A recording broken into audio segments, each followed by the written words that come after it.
Good morning, good afternoon, good day, and good evening. I don't know what time of day it is for you, but for me, it's the good time of day. We are back at it again today. Terrific Thursday morning that we're here.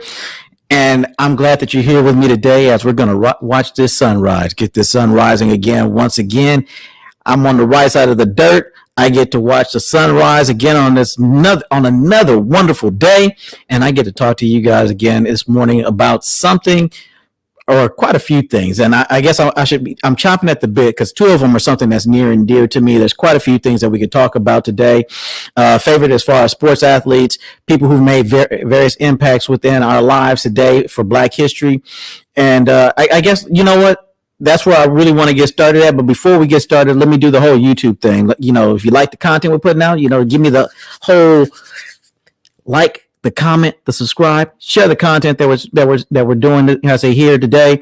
And if you don't like what we're doing, then again, I'm not exactly sure why you're here. And I'm going to ask you to do me a favor in the comments. Leave it in the comments. What is it that you don't like? Tell me why you're mad. Put it in the comments. With that being said, so what's going on today in Black history, right?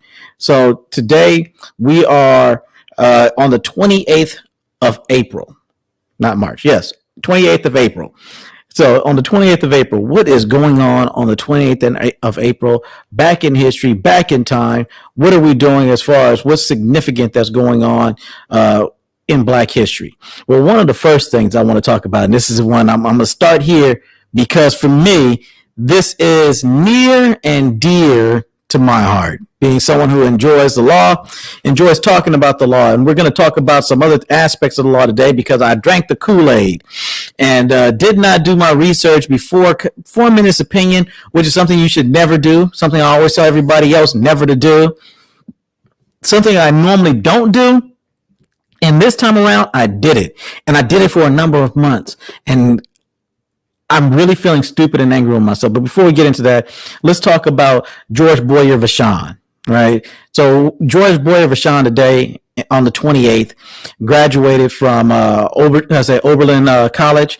And the significance behind him is that he is the very first Black man admitted to the New York bar. And granted, that wasn't initially where he was trying to go. He was actually trying to get on in his state of Pennsylvania there in Allegheny. And he wanted to be an attorney there in Pennsylvania. And that didn't work out for him. Actually, it's Pittsburgh, not Allegheny. I'm always thinking about that place. But so in Pittsburgh, he wanted to get on as an attorney. Turns out that didn't happen for him. He ended up going down to Haiti, got a special permit to practice down there in Haiti, and had an outstanding career, not just as an attorney, but also as an educator. And so that was one of the things that was extremely interesting that happened today. And that was back in 1847. Long time ago. But give it up. There we go. African-American, Black inventor, or not inventor, attorney, George Boyer Vachon.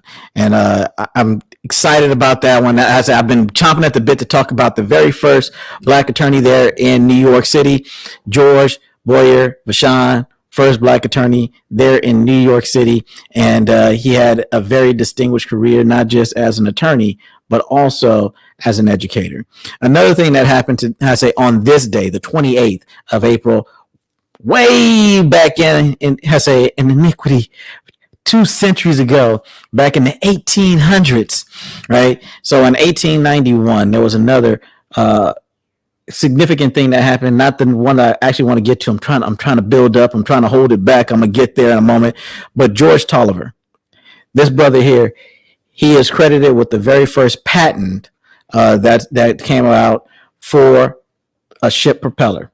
So this brother, his patent number 451086. So 451,086 was his patent number for the ship's propeller by a brother, I say, that we have, very strong, very capable brother. And that is our brother George Tolliver, and he did the ship's very first ship propeller patent. So give it up to that brother there.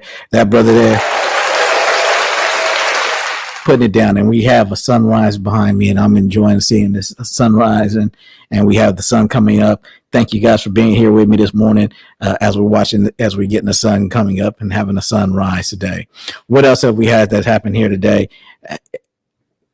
So that was we went 1847, 1891. Let me look at my notes real fast. 1941. That's the next spot that we're going, and we're slowly but surely we're getting where I want to get to. But Congressman Arthur Mitchell, there was a Jim Crow case brought by him that separate facilities must be substantially equal in the South. So this is during that time of separate but equal.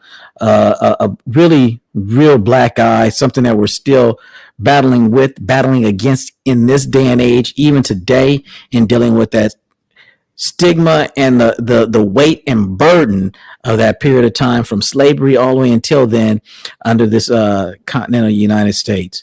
One of the other things that happened, this was in 1967, there was a sister. And it's interesting, every time when I go back and I look at these pictures of these brothers and sisters during this time frame, with the exception of one of the brothers I'm going to get to later on, they were always back in the 1800s, early 1900s or the mid 1900s, looked like they could pass or try to get close to passing, right? But they were definitively still black and marked down as first for us as black people, African Americans, however, but I say indigenous individuals, however you want to call it. I'm enjoying and still claiming these brothers and sisters. So Ms. Robert Walton Claytor became the very first black president of the YWCA. So it's not this one here when you're like, why? Nah, it's the WCA is what you had there. And that was back in 1967. And so I want to give it up to that sister as well. She definitely in there putting it down for us, and another first. And in that same year, a man that used to be known by the name of Cassius Clay, Muhammad Ali, stripped of the title, of his heavyweight title, not because he lost, but because he refused and was a conscientious objector to go into the armed services. Think about that for a minute. Man turned down all that money that he was getting from boxing at the time, and granted, it's nothing like what they get today. The fame and everything else that went along with it took a black eye, took a beating in the media, was reviled by many, but he stood up for his beliefs. And that man, Muhammad Ali, formerly known as Cassius Clay, went in there and did his damn thing. And the one that I really want to talk about today, for those of you who don't know, I have a military background from the Navy, and today was a day on the 28th that the very first Vice Admiral was appointed in the Navy, someone who got their commission at this point as an admiral, very first admiral in the United States Navy in the same year. This is 1971, and that is Samuel Lee Gravely Jr. And I'm just going to read something about Mr. Samuel Lee Gravely Jr. today. Why? Because I thoroughly enjoy anything dealing with brothers in the military as well as brothers-in-law. But Samuel Lee Gravely, he was Vice Admiral Samuel Lee Gravely, and this is what's there. If you go to the Navy website, they have quite a few things there. He was a seaman to admiral. He started off as a seaman apprentice, but let's get into it. Let me just read what they have here for him. Talking about Admiral Gravely here. Vice Admiral Samuel Lee Gravely Jr. had a distinguished naval career as a surface warfare officer and manager. All leaders, civilian and military, officer or enlisted, government service grade or senior executive service could learn the characteristics of effective leadership from Gravely's 38 years in the Navy. There are some notable achievements to his credit, including being the first African American to command a combat ship, to be promoted to flag officer, and to command a naval fleet. Gravely's life and naval career spanning from 1944 to 1982 also reflect the improved status of African Americans in the Navy and in American society. As a distinguished veteran of World War II and the Korean and Vietnam Wars, his military service suggests several qualities that a successful leader should possess. The first attribute is simply to be ready. Gravely could not always determine when an opportunity would arise, but he made sure that he had prepared himself to be able to respond to it. Obstacles must be turned into opportunities. For example, when the Officers Club prevented Gravely from entering, he used that time to complete Navy correspondence courses. The additional education and training helped him become a better officer. Like any other sailor, Gravely did not like every job the Navy gave to him, but he did his best in each of them. In that sense, Gravely believed that all jobs were good jobs because they were chances to excel. Regardless of the size of one's command, lead with integrity, professionalism, and care. Gravely was a strategist as he faced more than a few challenges. Instead of being overwhelmed by them or focusing on them, he found creative ways to circumvent them or to accept them, and he always strove to learn from his experiences. Gravely never sat on his laurels. He continued to learn and to expand his horizons. His career also suggests that leaders must be realistic and optimistic. While Gravely understood the naval policy designed to limit African Americans in the Navy, he did not let them limit or discourage him. Other important characteristics is having the right attitude as well as the appropriate credentials. He believed that success and respect were not given to anyone, they had to be earned. Another attribute of leadership is perseverance. An effective leader has to be committed enough to the cause to focus on the goal. Despite the difficulties, Gravely enjoyed his naval service. This reminds leaders that it's important to know your job and to do it well, but you should also not forget to enjoy the work. An effective leader strives to make the positive difference for others and has a genuine concern for others. Good leaders are not born, they are developed, and one measure of their success is that they have trained others to be effective leaders. Finally, where one starts does not necessarily have to guarantee where he ends up. Instead of accepting the odds of failure, one can beat the odds by working and studying hard. Gravely began his career as a seaman apprentice at Great Lakes in 1942 and rose through the ranks to become a 3-star Admiral. So this was my boy, your boy, Samuel Lee Gravely Jr. I say this brother was on tin cans. He was he was on destroyers. Called him tin cans. I apologize out there to all my destroyer guys.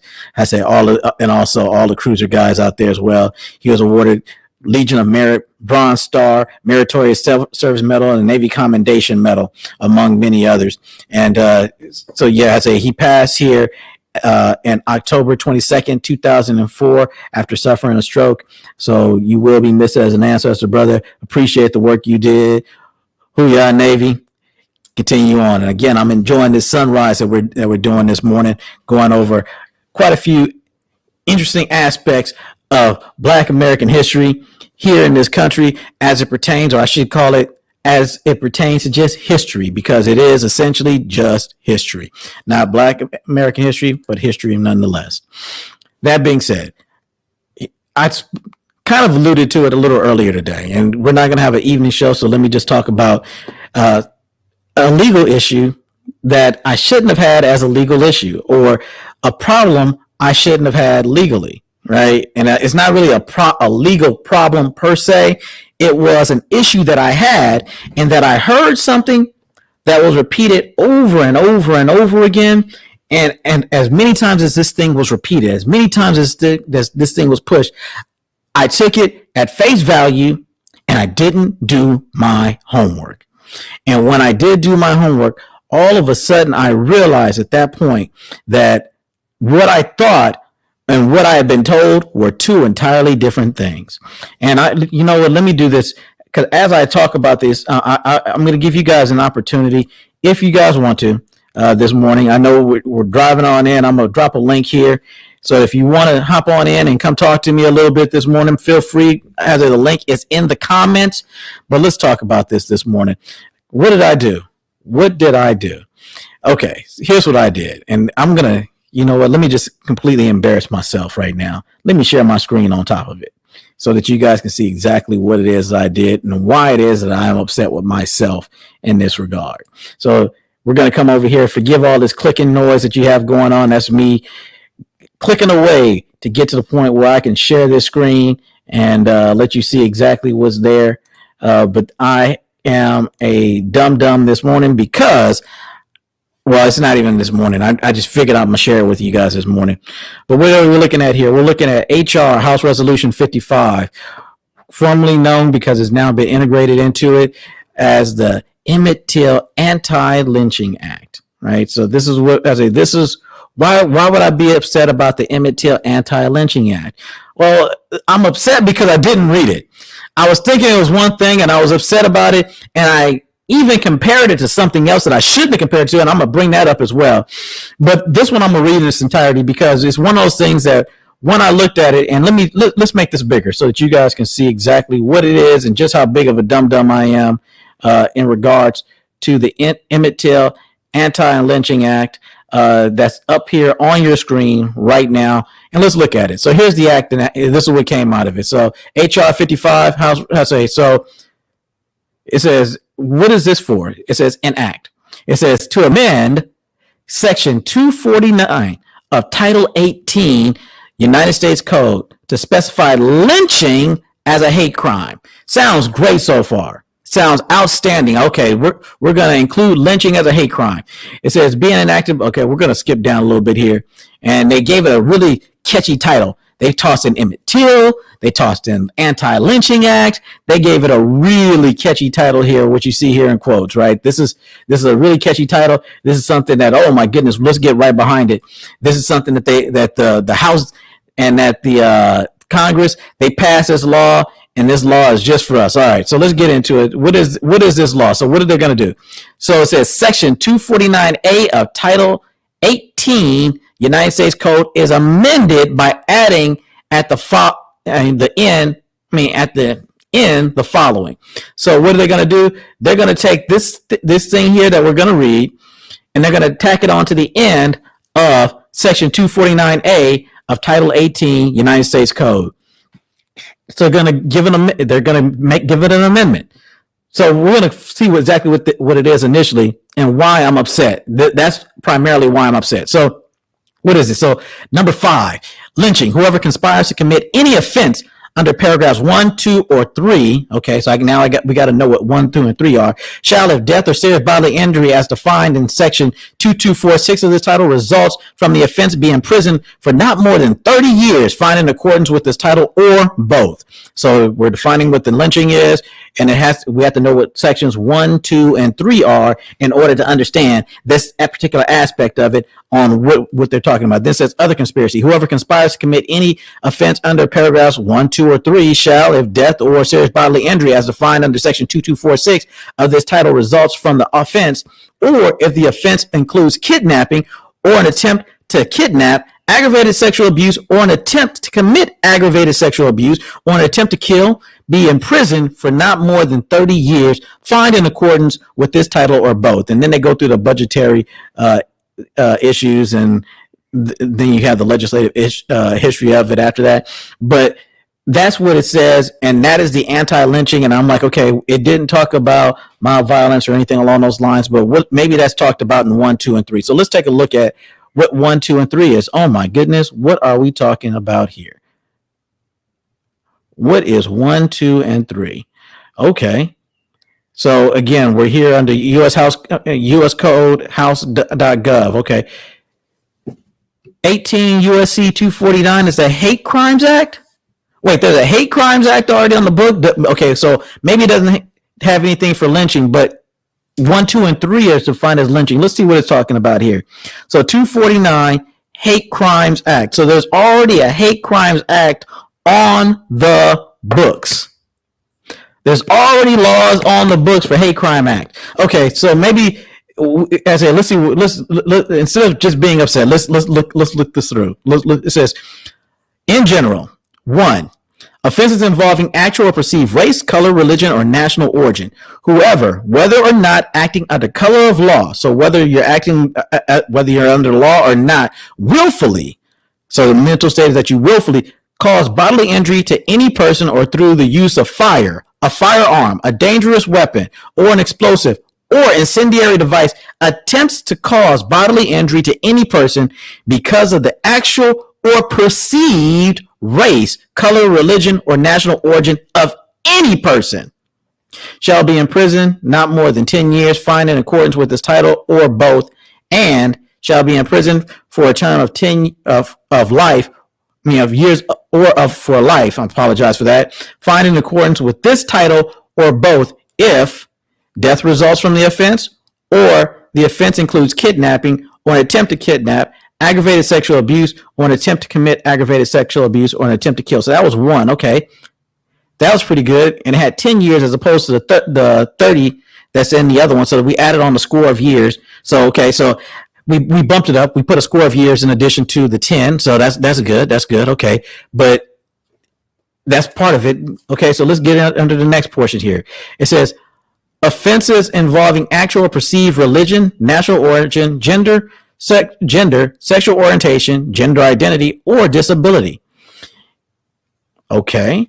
In general, whoever, whether or not acting under color of law, so whether you're a police officer or not, in any circumstance, or FBI, or say described in subparagraph B or paragraph 3, willfully causes bodily injury to any person or through the use of a fire, a firearm, a dangerous weapon, or an explosive or incendiary device, attempts to cause bodily injury to any person because of the actual or perceived religion, national origin, gender, sexual orientation, gender identity, or disability of any person. Okay. In this particular one, it's interesting to me because one of the things that it pulled out that was there in the first one was race, perceived race, color, religion, national origin of any person. Here we're excluding race, and this is just so national origin gets twice, religion gets twice, but race doesn't under number 2. Okay.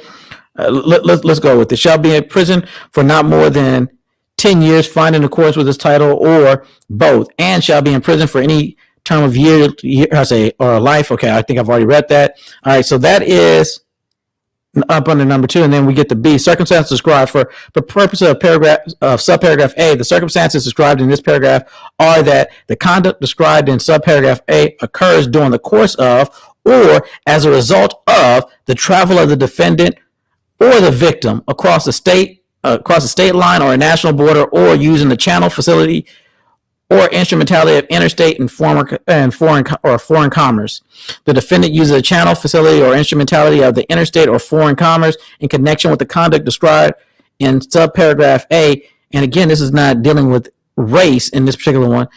The defendant employs a firearm, dangerous weapon, explosive, incendiary device, or other weapon that has traveled in interstate or foreign commerce, or the conduct described in subparagraph A interferes with the commercial or economic activity in which the victim is engaged at the time of the conduct, or otherwise affects interstate or foreign commerce.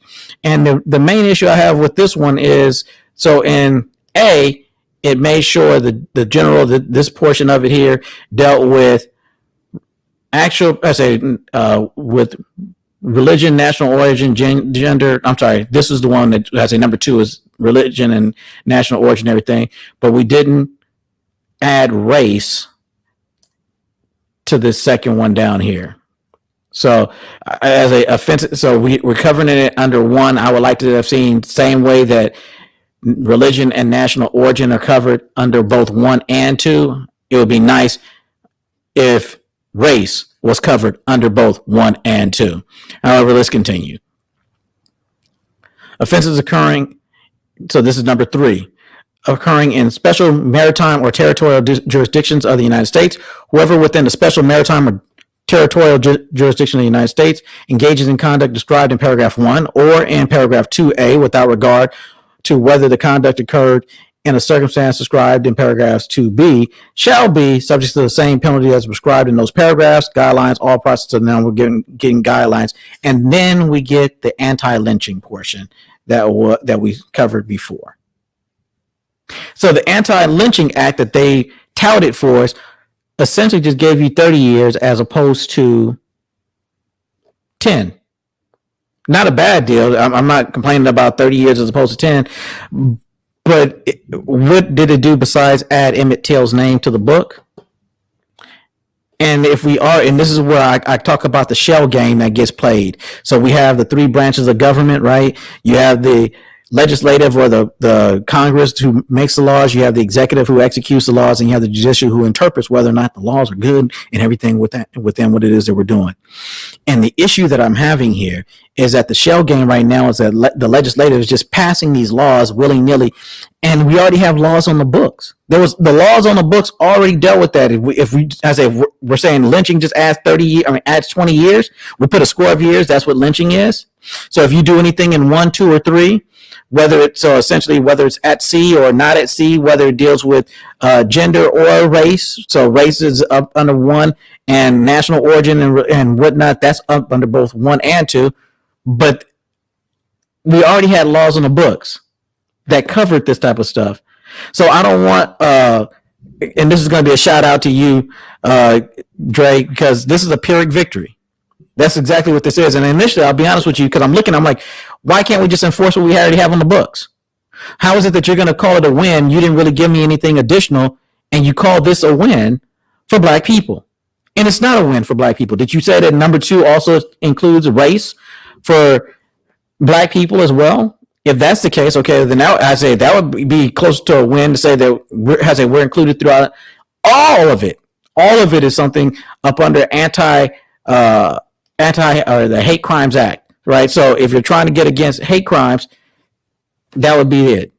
The other thing that really pissed me off is that, because again, as I'm looking at it and I'm going through it, I got so upset because I was like, oh my goodness, here we are, black people in this country, going for so long, been here for so long, have gone through so much, and they're giving us these crumbs, and everybody else, they're giving them so much. Look at the Asians doing this, the start of this COVID-19. They gave them an Anti-Asian Hate Act just specifically for them. And then you know what I did?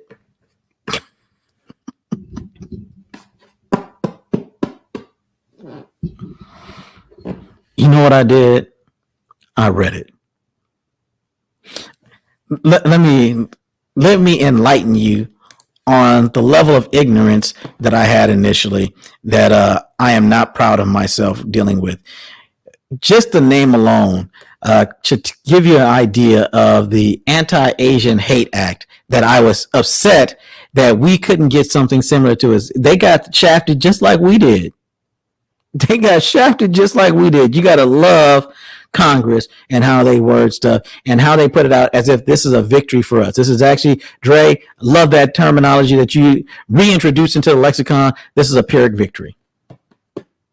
Why is this a Pyrrhic victory? Let's hop into this. Let's take a look at this. It's called the COVID-19 Hate Crimes Act. COVID-19 Hate Crimes Act. COVID-19, not anti-hate. Okay. So where do I get anti-Asian hate crimes? Let's get down here into the act. Okay. It says to facilitate the expedited review of the COVID-19 Hate Crimes Act for other purposes. And then it gets into, it says, let's jump. It says Congress finds following the spread of COVID-19 in 2020, there's been a dramatic increase in hate crimes and violence against Asian Americans and Pacific Islanders. And it goes into all the flowery language of all the stuff that's happened, all of the issues that were happening at the beginning of this pandemic. And this was 2021 when this got enacted, and who was assaulted and who was hurt or who was murdered. And it says the people of the United States will always remember the victims of these shootings and stand in solidarity with those affected by this senseless tragedy and incidents of hate that have affected the Asian and Pacific Islander community. And this is when it really starts getting good. So this is initially I'm upset about, like, oh my goodness, people get to this country, they later than, and they get more rights than we do as Americans here. And we've been here in this country, we've gone through slavery, we've gone through Jim Crow, we've gone through all the different racial issues that we've had in this country, and you're looking at it, and it's like the agents get something, and before we even get anything along those lines, it's in general, not later than 7 days after the date of enactment of this act, the Attorney General shall designate an officer or an employee of the Department of Justice whose responsibility during the applicable period. The applicable period. What's the applicable period? Let's come back to that. It says shall be to facilitate the expedited review of hate crimes as defined in Section 249 of Title 18 United States Code. What does that sound familiar? Oh, that's what we just read, that they was already there for hate crimes. Okay, so this is, again, they're going to, during the applicable period, they shall facilitate expedited review of hate crimes for Asian Americans and report such crimes to federal, state, local, and tribal law enforcement agencies. So what is this at applicable period? Right? So this is the definition. Applicable period defined. So when is this Hate Crimes Act for Asians? How is it indefinite? Is it like the Anti-Hate Crime Act that's in general that we have? Or what is this? It says in this section, the term applicable period means the period beginning on the date on which the officer or employee is designated under subsection A and ending on the date that is 1 year after the date on which the emergency period described in subsection B of section 1135G1 of the Social Security Act, 42 USC 1320B, blah, blah, blah, ends, except that the Attorney General may extend such period as appropriate.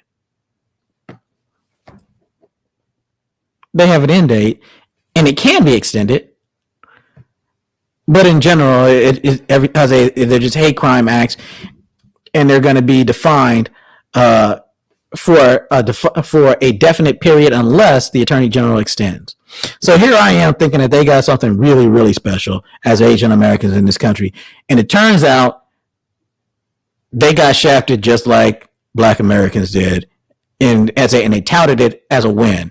And everybody's running around talking about, look at what Congress has done. Look at how they've done so much for those who are in need in the country.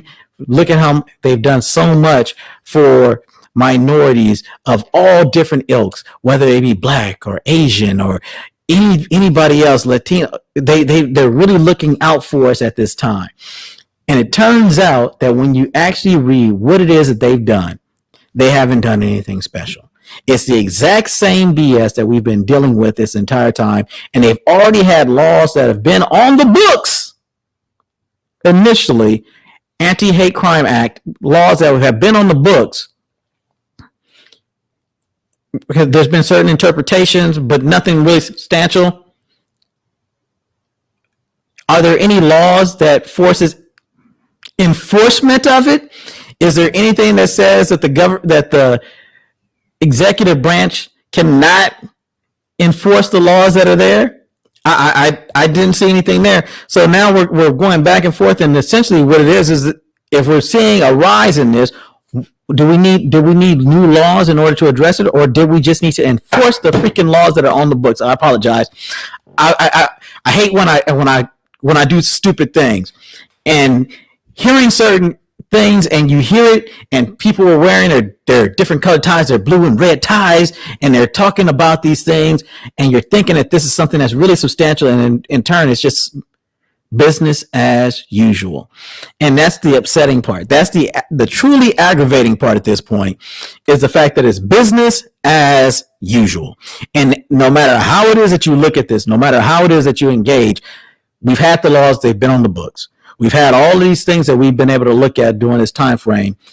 And the only thing we really need to have them do, in the government specifically, is what I'm talking about, is to enforce the laws that we have on the books already.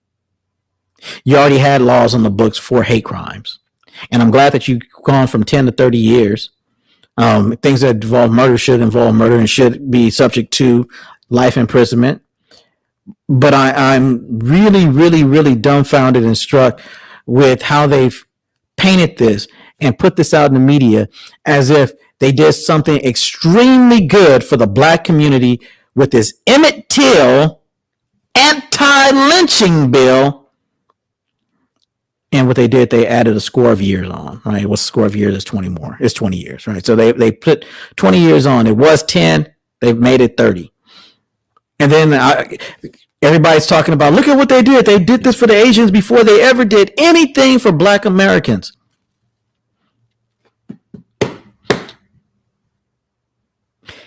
Theirs has a time limit on it.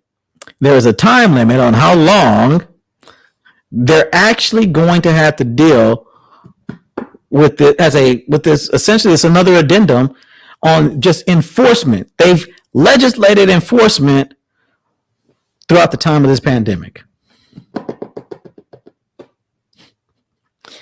Boy, you just can't make this stuff up. They as a catch you coming, catch you going. Well, with that said, I'm not going to vent too long. Has a beautiful day going. Getting ready to get after it. Get into this today. Glad that you guys have been able to be here with me this morning. Love the fact that we're all here. Love the fact that as we're going through this, we're learning every single day. And hopefully you were able to get something out of it. I love the fact that we had a first in law today, specifically in New York. I'm looking forward to the one here in Texas and the one in California as well. And we had a first in the Navy. Who y'all, Navy? Who y'all, Navy? So both of them, love those two first. And obviously Muhammad Ali, there as a looking at, this is the day when he was stripped. This is the day when he had to put it all on the line. And this is the day when he stood up for his principles as a conscientious objector. And while I am a Navy veteran, I do appreciate people standing up for their rights up under the Constitution and standing up for their beliefs and their principles. That is something that's huge for me, especially for us as Black men in this world today. And also, bear with me in my ignorance today. Hopefully you guys were amused by the level of stupidity of myself on seeing something, hearing something from the news, hearing something from what my son likes to call the MSM, the mainstream media, and recognizing that it's BS and that we just got fed a Pyrrhic victory. There you go, Dre. Awesome, Dre. So be it, as you like to say it. And I'm sitting here right now. I'm actually dumbfounded with myself for the level of ignorance that I had. And I figured I'd share with you guys. I realized this about a month ago, but still, I finally got the courage up today just to admit to you guys and to tell you guys just how stupid I was on this particular day, because I did not do what I always tell everybody else. Read it first. Don't ever believe what it is that you see until you see it yourself. In any event, I know I didn't tell you guys when we got started, and I'm going to ask you guys again before we go on out. If you like the content, you like what it is we're doing, give me a like, give me a comment, give me a subscribe, do that whole YouTube thing. You can, possibly buy me a little coffee here, either at PayPal or at Cash App that's down here below. Would definitely love a coffee as I'm getting ready to go into work. I just had one earlier today. So yeah, coffee me and coffee go together like peanut butter and jelly. But in any event, I love you. Hope that you're having a great day. I forgot to mention the Patreon also. I should put that down in the description below as well. Hope that you're having a great day. It is beautiful. It is wonderful. You might not be here in Texas, but it's great. In addition to that, may you always, always, always have peace in your life. And with that, my friends, let's get after it. Let's get to work. Let's get to it, because right now we